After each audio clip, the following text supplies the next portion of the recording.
wa jaa ikhwatu Yusufa fadakhalu alaihi fa'arafahum wa hum lahu munkirun.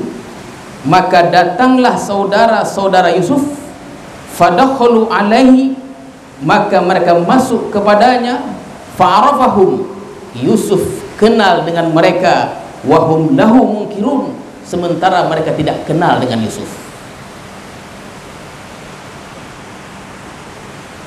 Macam mana mereka mau kenal dengan Yusuf? Tempoh 25 tahun itu cukup panjang, tuan-tuan sekalian. Orang yang mereka dengki dulu, yang mereka buang ke dalam sumur pada umur 12 tahun, sekarang sudah dewasa, sudah berubah, tinggalnya di istana, menjadi orang kedua lagi di negeri Mesir itu. Pakaiannya pula pakaian hebat, serba mewah. Bahkan tidak ada, menurut adatnya tidak ada orang memanggil orang besar itu dengan panggilan namanya. Namanya bendahara. Jarang orang memanggil orang besar dengan panggilan langsung.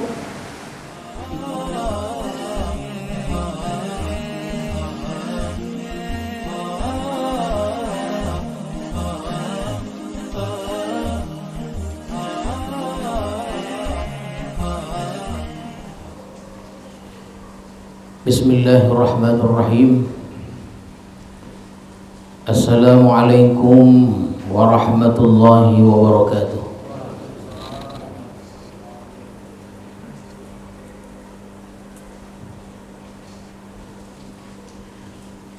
Alhamdulillahi rabbil alamin, wassalatu wassalamu ala ashrafil anbiya'i wal mursalin wa ala alihi wa sahbihi ajma'in, amma ba'du.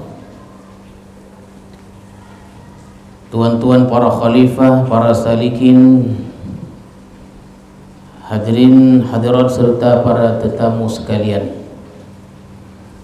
marilah kita bersyukur kepada Allah Subhanahu wa ta'ala yang telah melimpahkan rahmat dan hidayahnya kepada kita semua, sehingga pada malam hari ini kita masih dapat bertemu untuk meneruskan kajian tafsir kita.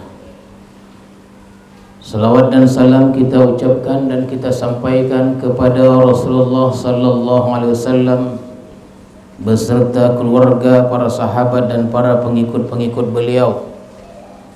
Mudah-mudahan hadirin sekalian kita mendapat syafaat Rasulullah di hari kemudian nanti. Amin ya rabbal alamin.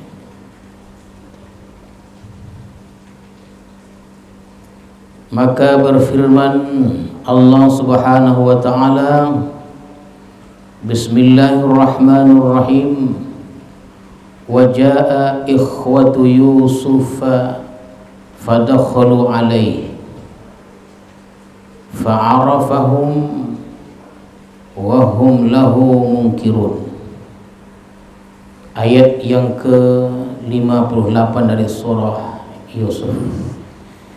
Kita masih berbicara tentang jejak Nabi Yusuf alaihissalam bagian yang ke-8.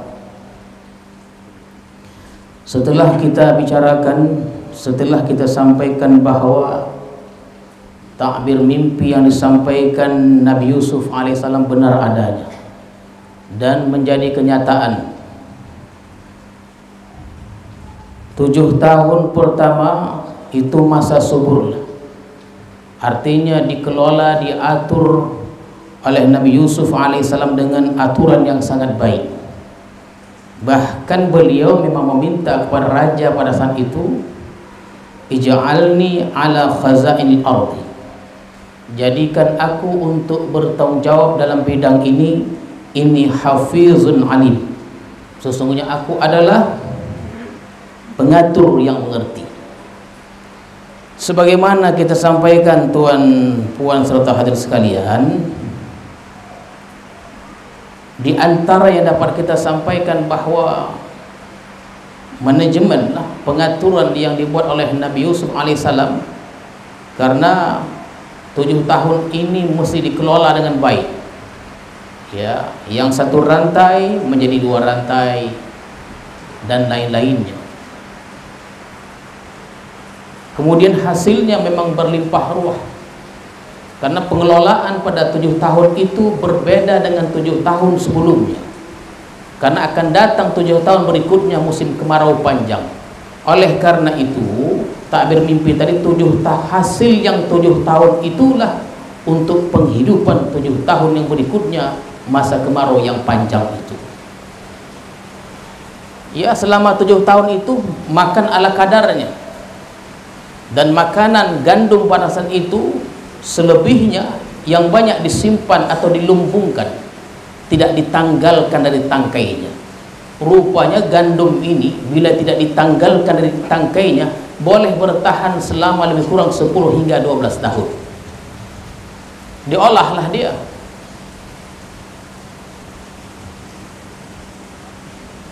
Maka tibalah 7 tahun berikutnya, musim kemarau yang panjang. Maka hujan tidak ada lagi turun di hulu sungai. Sungai pun mengering, sungai Nil itu. Kalau sungai sudah mengering, hujan pun tidak turun, maka pokok-pokok mulai mengering. Yang hijau mulai menguning, yang subur mulai tandus. Bahkan hewan-hewan ternak pun mulai kurus-kurus. Kenapa? Tidak ada yang bisa dimakan. Begitulah kalau musim kemarau nih. Ternyata hadirin hadirat sekalian,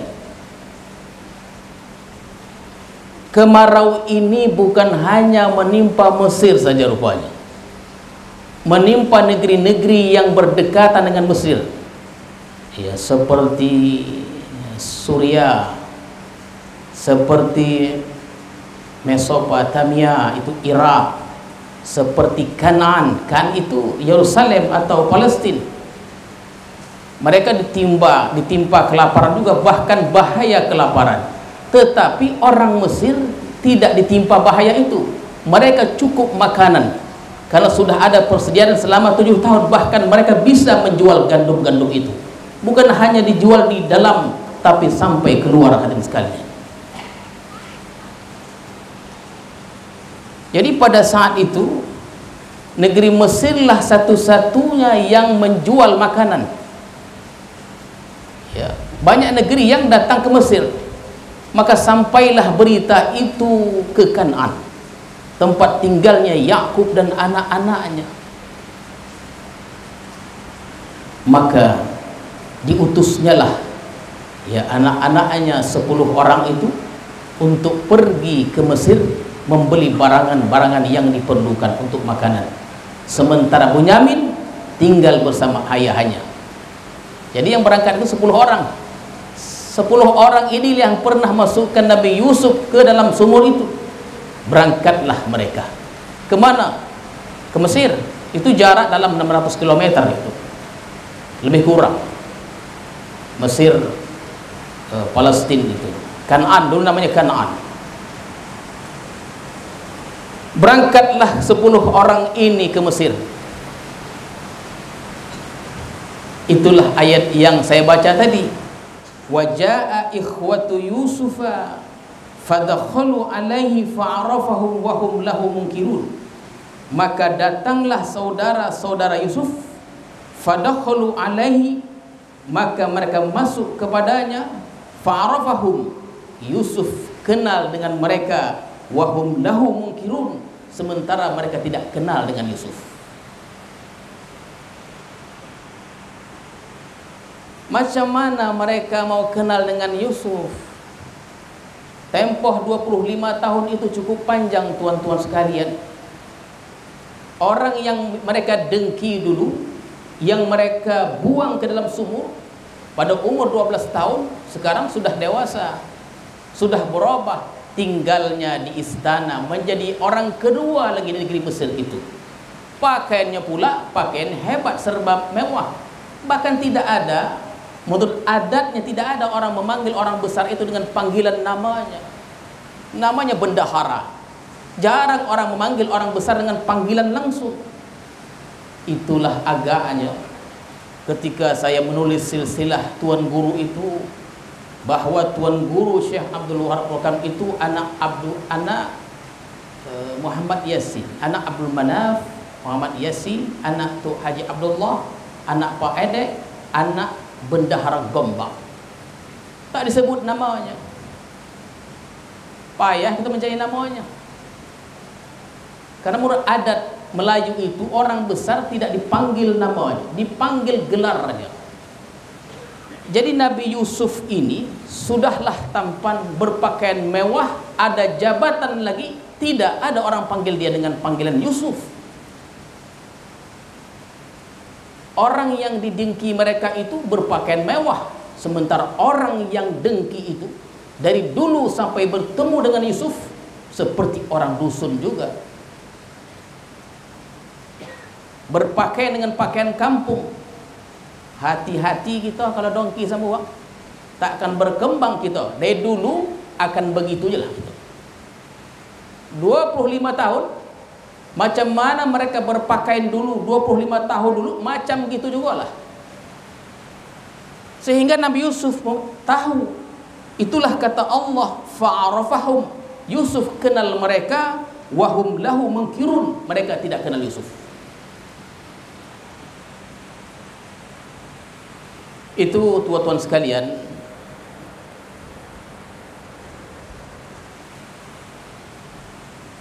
As-Suddi itu menceritakan, ada yang meriwayatkan, ditanya Yusuf lah. Yusuf menanya saudara-saudaranya, dari mana kalian? Dari mana kalian masuk ke negeriku ini? Mereka menjawablah, kami datang dari jauh untuk membeli makanan seperti yang lain-lainnya. Kalian ni mata-mata ni. Sengaja Nabi Yusuf. Kalian mata-mata ni. Bersumpahlah mereka, tidak. Karena ingin menuturkan hal yang sebenarnya, kami berasal dari Kan'an. Diceritakanlah bahwa ayah kami bernama Yakub, seorang nabi. Kami berjumlah 12 orang lengkap. Yang 10 hilang entah ke mana, dimakan serigala. Yang seorang lagi bersama ayahnya. Kenapa? Karena ayahnya setiap hari sedih. Untuk mengobati sedihnya, tinggallah adikku bersama ayah kami. Oh, dah betul lagi ikolah dia. Kalau kita dah pas-pas ngencan lah tu, nak bantai dia. Ini tidak, tuan-tuan sekalian. Ketika ditanya satu persatu, sahlah bahwa mereka lah abang-abangnya. Apa sikap Nabi Yusuf? Walamma jahazahum bijahazihim, maka tatkala disediakannya bagi mereka bijahazihim, bekalnya. Jadi itu mereka bawa unta. Unta tu banyak kantong-kantongnya, tempat-tempat makannya akan dibawa pulang lah. Diisi Nabi Yusuf penuh, diisi Nabi Yusuf penuh kantong-kantong itu. Qala tuni bi akhil lakum min abikum, kata Yusuf, bawalah kepadaku adik kamu, saudara kamu itu yang sebapa dengan kamu. Bunyamin maksudnya. Ala tarawna anni ufil kaila, tidakkah engkau melihat bahwa sesungguhnya aku ufil kaila, memenuhi sukatan-sukatan. Sukatan itu disukat dia banyak, diisi barang-barangnya itu sehingga penuh unta tadi dengan makanan, gandum tentu dan lain-lainnya. Wa ana khairul munzilin, dan aku adalah sesungguhnya aku ini sebaik-baik menerima tamu.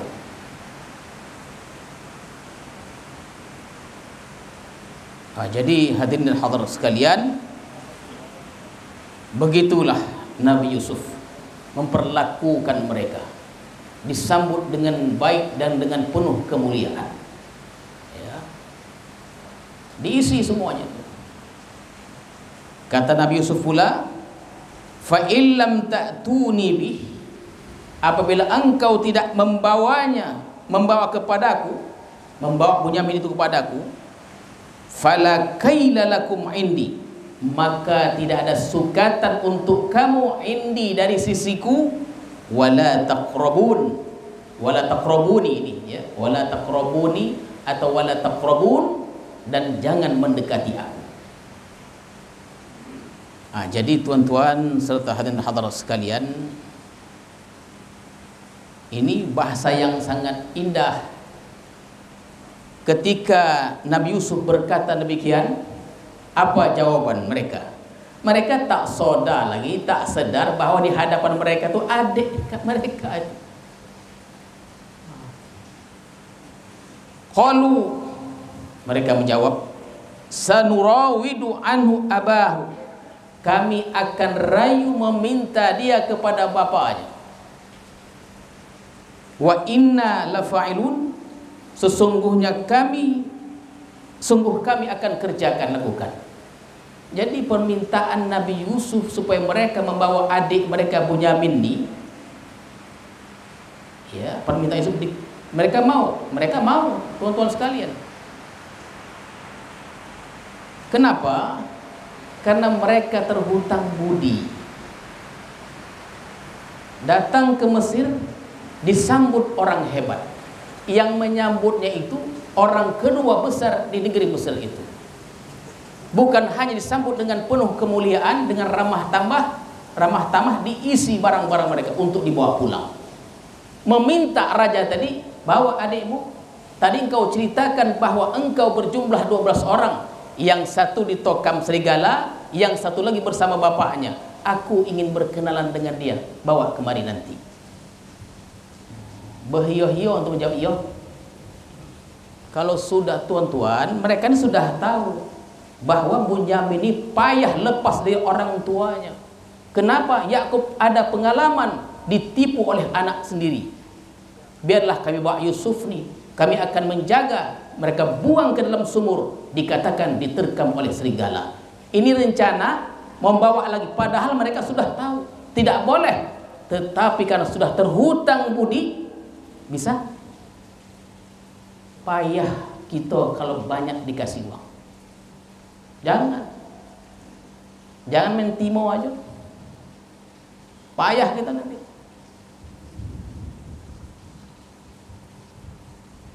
Bukan main. Wa inna lafa'ilun, kami akan kerjakan. Itu di hadapan raja begitu cakapnya. Di hadapan bapaknya nanti, ayahnya entah cemana pula tuh. Begitulah manusia itu.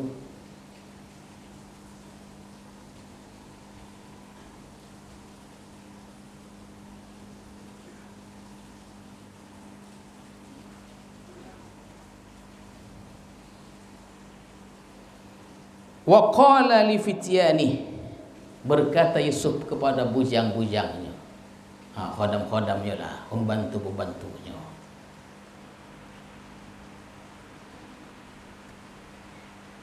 ij'alu bidha'atahu, masukkan pembayaran mereka, fi rihalihim, dalam angkutan mereka. Ini kalau kita bayang-bayangkan misalnya lah, mungkin sana bawa kantongan besar macam kita besek lah, besek. Kalau besek cuma ada beruntung bawanya, kira-kira begitu lebih mudah dia. Jadi dalam besek itu, tanpa sepengetahuan mereka, diperintahkan Yusuf kepada bujang-bujangnya, masukkan bidha'atahu, pembayaran, ke dalam besek itu tanpa sepengetahuan mereka. Jadi rupanya barter, artinya tukar barang. Jadi saudara-saudara Yusuf membawa barang dari Kanaan untuk ditukarkan di Mesir, barang yang diperlukan oleh Mesir. Mesir pula menyerahkan barang yang diperlukan oleh orang Kanaan. Dari mungkin bukan dengan duit. Iko akan datang, kok kata nanti kita ini transaksi ini bukan dengan duit lagi. Entah cemana pula itu. Bukan dengan duit lagi. Tak ada duit-duit kena, tak ada lagi. Dengan duit jo payah. Apa lagi nanti ada rencana alat tukar itu bukan duit lagi. Sistem semuanya. Nah, belajarlah komputer nampak enggak?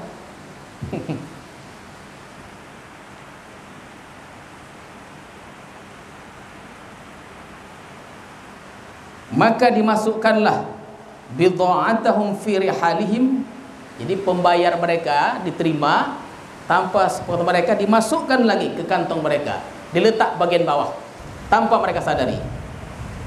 La'allahum ya'rifunaha, supaya mereka mengetahuinya apabila mereka kembali kepada keluarga mereka, la'allahum yarji'un, supaya mereka kembali. Itu strateginya begitu. Dimasukkan pembayaran mereka tuh, dimasukkan lagi barang-barang sudah penuh, artinya barang-barang dari Mesir mereka dapat secara gratis, dan uang pembayaran itu mereka dimasukkan lagi Nabi Yusuf melalui bujang-bujangnya ke dalam kantong-kantong itu.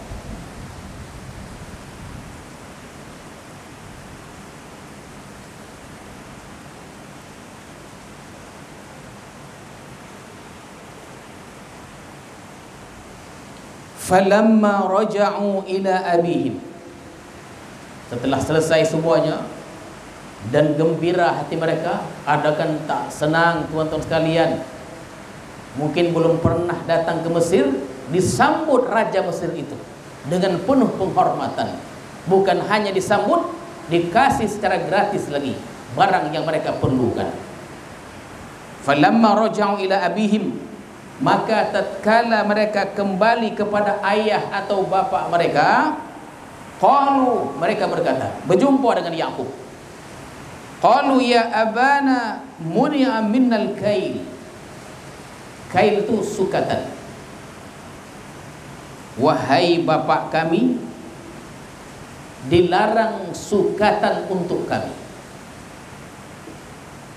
Maksudnya begini, setelah Nabi Yusuf memenuhi keperluan mereka dan mereka lihat disambut dengan baik, dipenuhi kantong-kantong yang mereka bawa untuk dibawa ke Kanaan, Palestina, bawa adik kamu kemari, aku ingin berkenalan dengannya. Ibunya ambil di kandungnya satu ayah satu omak, yang 10 orang ini satu ayah lain omak. Diceritakannya lah, wahai ayah, orang mulia Mesir itu, Raja Mesir itu sangat mengagungkan kami, memuliakan kami, dikasihnya kayak banyak, jangan begitulah. Tapi dia minta nanti kalau sudah habis makanan ini, kembali beliau minta dibawakan adik kami ini. Kata mereka, fa'arsil ma'ana akhana, wahai bapak kami, kirimlah bersama kami akhana, saudara kami Bunyamin itu, naktal, arti supaya kami dapat sukatan, wa inna lahu lahafizun, dan sesungguhnya kami menjaga. Muncul lagi, kami menjaga, oh insyaallah kami amai. Kan begitu dulu dalam pertemuan 4-5 pertemuan yang lalu lah kalau saya tak salah itu, kami akan jaga dia betul. Itulah permintaan orang mulia Mesir itu kepada kami untuk membawa saudara kami Bunyamin ini, supaya kami ada sukatan.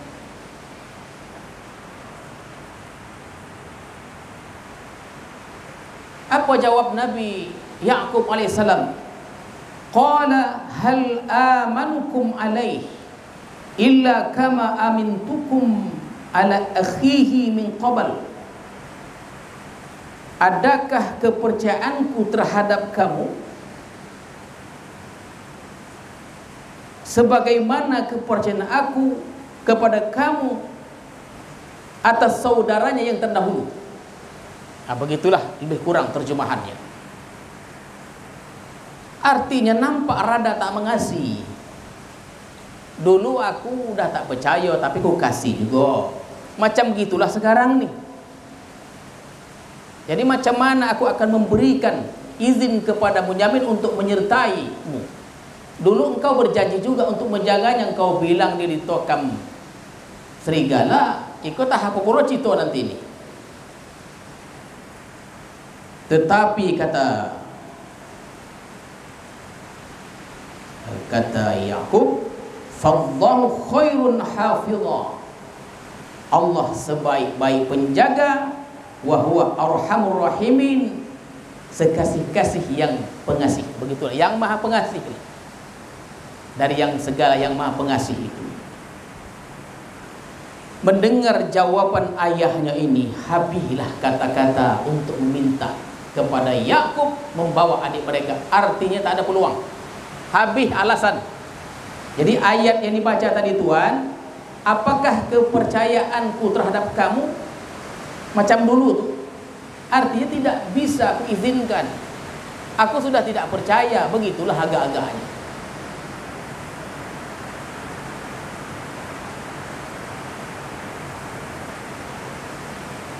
Bonti bercakap, tak ada peluang lagi. Walamma fatahu mata'ahum, maka tatkala mereka membuka barang-barang mereka, rupanya barang-barang ini belum dibuka lagi. Belum dibuka.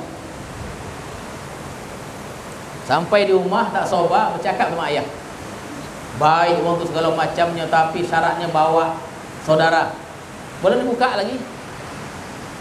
Walamma fatahu mata'ahum, maka tatkala dibuka oleh mereka barang-barang mereka nih, satu-satu buka, keluarkan, mungkin dimasukkan ke gudang untuk dimakan dalam sekian bulan, mungkin begitulah. Wajadu bidha'atahum, mereka mendapati pembayaran. Rupanya pembayar yang mereka bawa itu dikembalikan lagi. Ruddat ilaina, dikembalikan kepada kami.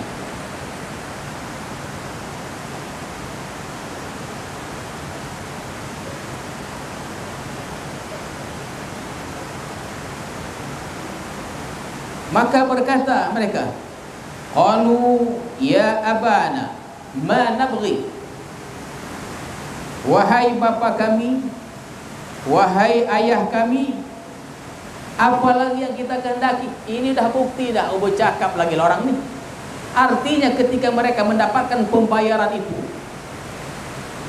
mereka ada peluang untuk bicara pada Nabi Yakub. Tentulah Nabi Yakub tahu berapa uang atau pertukaran yang dibawa oleh mereka, jumlahnya. Mereka tunjukkan kembali pembayaran itu. Kalau dia berbentuk uang lah, ditunjukkannya kepada ayah, wahai ayah kami, uang yang kami serahkan dikembalikan lagi. Sementara unta-unta kita penuh dengan makanan. Apa yang kita kehendaki? Betapa mulianya orang ini. Kata mereka pula, wa namiru ahlana wa nahfadhu akhana wa nazdadu kaila ba'ir. Jadi artinya, biarlah kami pergi membawa apa? Membawa, menjamin saudara kami ini, wa namiru ahlana, ya, membawa, artinya ialah membawa keluarga kami. Barang-barang itu akan diserahkan pada keluarga. Wa nahfadhu akhana, kami akan menjaga saudara kami. Wa nazdadu kaila ba'ir, dan kami minta tambahan sukatan satu unta lagi. Kenapa mereka punya pandangan seperti ini, tuan-tuan serta hadirin hadirat sekalian? Mereka yakin bahwa orang ini orang yang baik. Buktinya uang kami dikembalikan, pertukaran itu dikembalikan, sementara unta penuh. Jadi kalau kami misalnya membawa, kata mereka, 2-3 ekor unta, akan kami bawa 4 ekor unta. Kami akan minta tambahan kepada yang mulia itu supaya diisi. Kenapa yakin? Karena sekarang sudah terbukti kantong-kantong diisi dengan penuh dan pembayar dikembalikan lagi. Kata mereka pula, dzalika kailun yasir, yang demikian itu adalah sukatan yang mudah. Artinya memang mudah lah. Kalau kami minta, insya Allah dikasih. Nampak baiknya orang ini.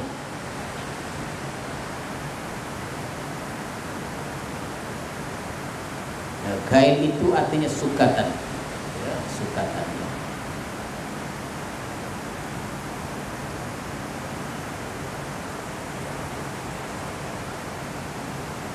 Lemah juga Nabi Yakub. Dulu waktu membawa Nabi Yusuf, berat hati. tidak mengasihi. Nanti disangka pula pilih kasih. Ya udah nampak itu, karena Nabi Yusuf ini masih kecil, elok kelakuannya. Waktu kecil ibunya meninggal, jadi sayanglah, tertumpulah Nabi Yakub ini kepada Yusuf.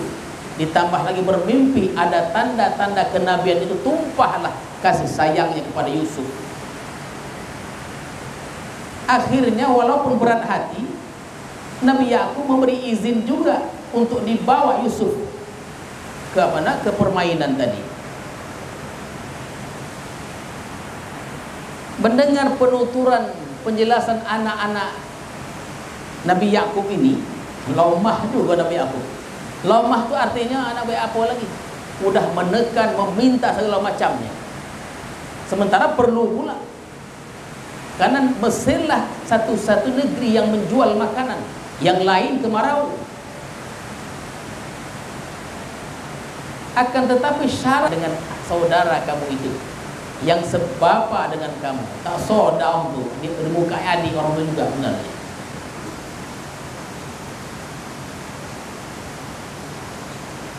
Kata Nabi Yakub keras tapi berikan izin. Qala lan ursilahu ma'akum. Sekali-kali aku tidak akan memberikan, mengirim dia kepadamu, ikut pergi ke Mesir maksudnya, hatta tu'tuni mawsiqa min Allah, sehingga engkau memberikan perjanjian atas nama Allah. Apa janjinya? Berjanji atas nama Allah, la ta'tunnani bihi, nanti setelah selesai di Mesir engkau bawa pulang dia kembali. Itulah janjinya, atas nama Allah perjanjian itu.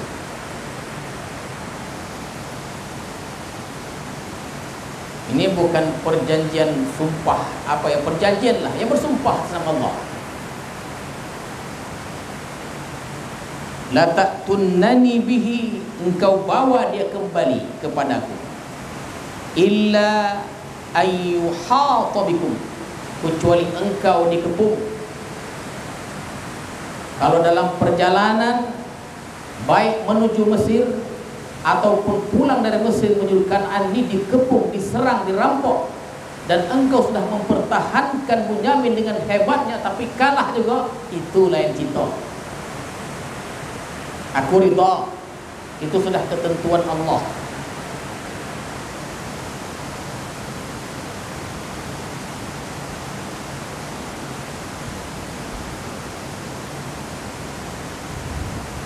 Falamma atauhu mawsiqahum, maka tatkala mereka memenuhi janji itu, berjanji, bersumpah,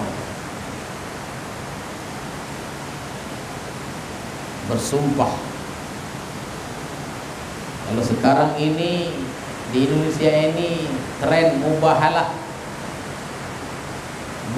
Ini mubahalah ini jangan kita coba-coba.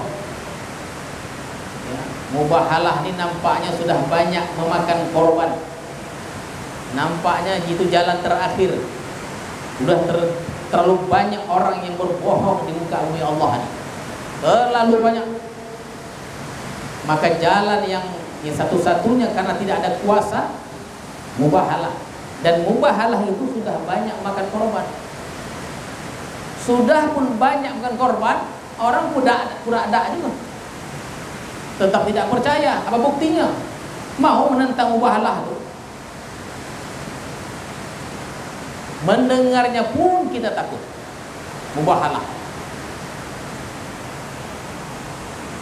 Orang Yahudi, orang Nasrani, orang Yahudi di zaman Rasulullah tak berani mubahalah. Orang Islam berani.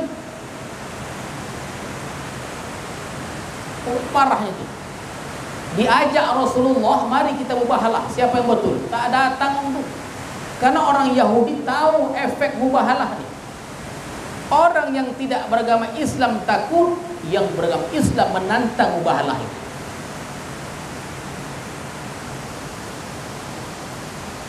Itu karena dunia.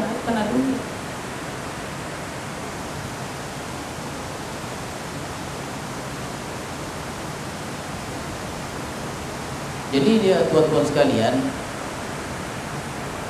ada riwayat mengatakan akbarul kabair, dosa yang paling besar dari yang besar itu disebut hubbud dunia, cinta dunia.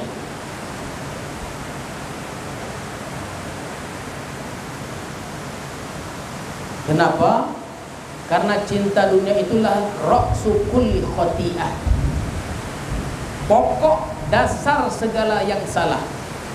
Orang membunuh karena dunia, ada jabatan karena dunia, orang benci karena dunia, segala sesuatunya diperbuat karena dunia.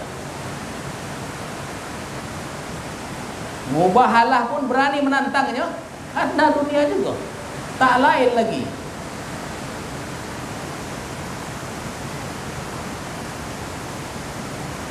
Jadi kata Nabi Yakub setelah mereka memberikan sumpah atas nama Allah, qala Allahu ala ma naqul wakil. Ya Allah, apa yang kita bicarakan ni, apa yang kita sumpahkan buat perjanjian ini, wakil sebagai saksi. Allah lah sebagai saksi. Kalau macam-macam ditimpa musibah. Dan saudara-saudara Nabi Yusuf berjanji dan berani, asalkan Nabi Yakub ayah mereka memberi izin membawa Bunyamin itu. Jadi tuan-tuan serta sekalian, setelah habis makanan itu, ya, tidak diceritakan berapa lama makanan itu bertahan di bawah. Setelah habis dia, maka berangkatlah mereka ke Mesir membawa saudara mereka Bunyamin. Ini berangkat nih tuan-tuan bukan dari Besilam ke Medan. Ini naik unta lagi 600 km perjalanan lebih kurang. Tak tahu kita dalam perjalanan itu macam mana. Padang pasir, kemarau lagi. Orang dalam kelaparan, mudah saja terjadi perampokan dan lain-lainnya. Maka ketika mereka akan berangkat meninggalkan rumah, kampung halaman dan ayah mereka, oh sedih tuan-tuan. Biasanya yang 10 orang ini berangkat tinggal Bunyamin menemani ayahnya yang sudah tua pula. Mata pun sudah rabun karena senantiasa sedih ditinggalkan Yusuf. Tuan-tuan sekalian, Nabi Yakub alaihissalam dengan pandangan batinnya yakin seyakin-yakinnya Nabi Yusuf itu belum mati, tapi beliau tidak tahu entah di mana Nabi Yusuf ini.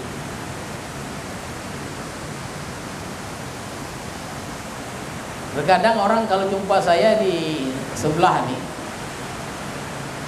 ada orang hilang, tolong tuan tengok dulu di mana dia. Saya jawab, saya duduk di sini bukan nak menengok orang, saya mau mendoakan orang. Jangan suruh-suruh saya menengok. Mbak Yakub aja tak tahu.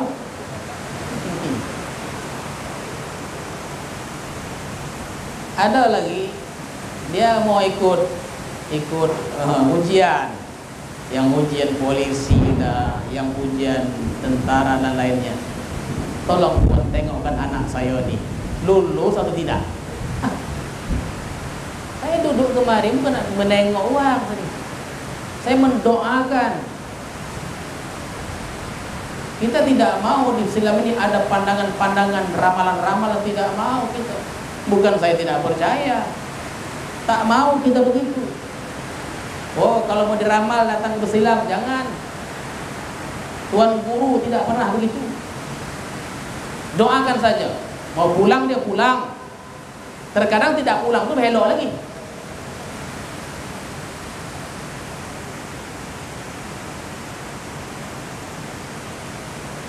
Udah potang dah, disuruh saya menengok anak dia. Kalau pagi tadi jawabannya, jangan begitu, biar saya doakan saja. Ini pertanyaan dah potang, tenaga dah habis dah. Jangan suruh-suruh saya menengok anak orang. Saya doakan supaya dia sehat, selamat dan dikembali cepat.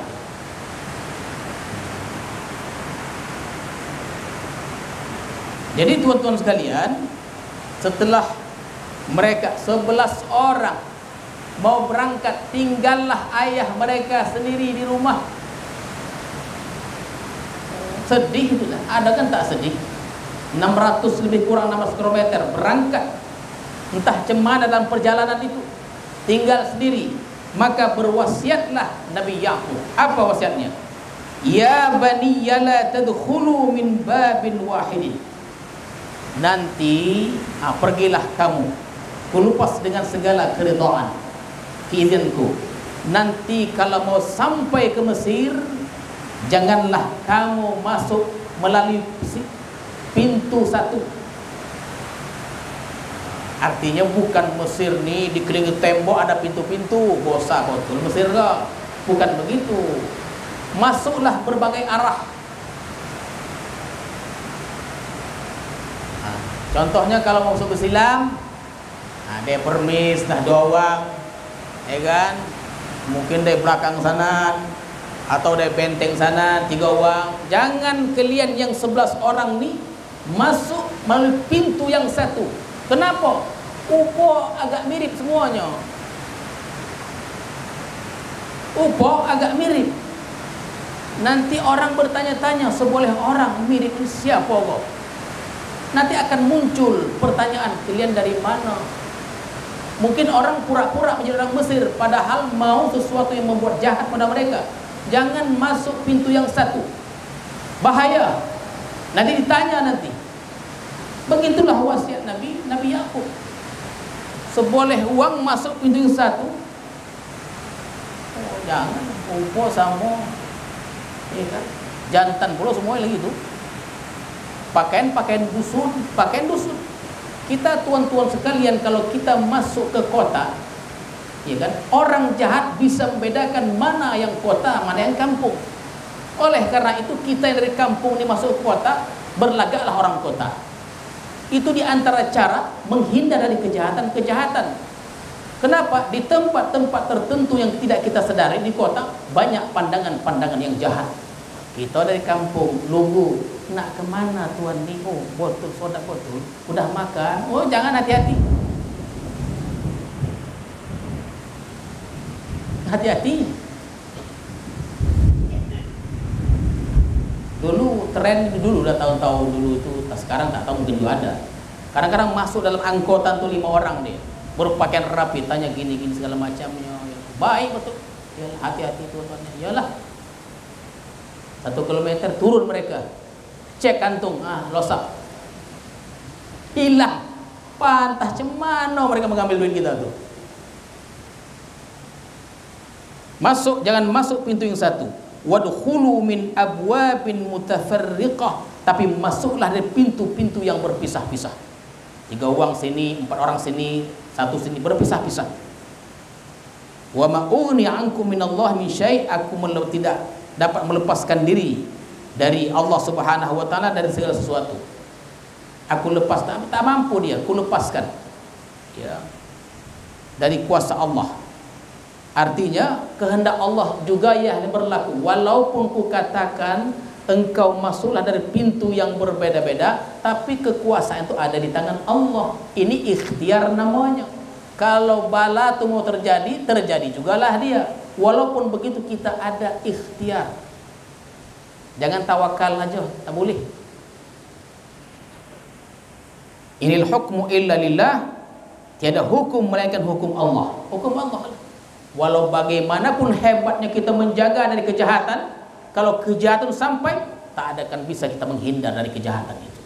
Tapi ikhtiar tetap ada. Alaihi tawakkaltu, kepada Allah aku bertawakal, dan kepada orang bertawakallah, semuanya bertawakal kepada Allah, berserah diri kepada Allah Subhanahu wa taala. Inilah dia tuan-tuan sekalian. Insyaallah minggu depan yang ke-90, panjang punya. Ya, minggu depan yang bagian ke-90.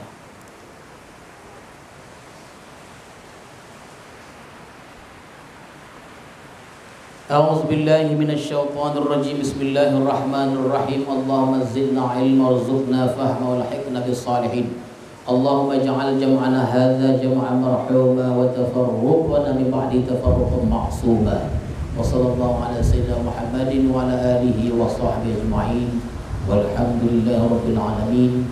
Assalamualaikum warahmatullahi wabarakatuh.